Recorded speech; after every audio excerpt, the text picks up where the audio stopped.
এদিকটা হচ্ছে পুটুর বাবা জামা করতে, যার কারণে ওকে আলাদা করে দিয়েছি। আর এই যেগুলো কাঁচা, মানে কিছু বলার যা পরে জড়ো করে করে এখন ঠেকে দেয়। আর এই যে গাছটা সব আমার শাড়ি, সব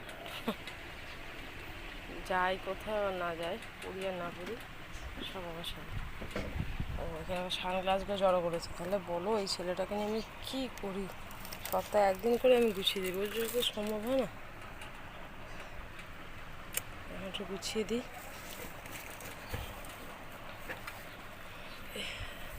যাবো একটা বিপদ ঘটতো এক্ষুনি। এই যে এখানে একটা সানগ্লাস, এই যে বড় বিপদের হাত থেকে বেঁচে গেলাম। কাঁপছে আমার ঘাত পা এখন।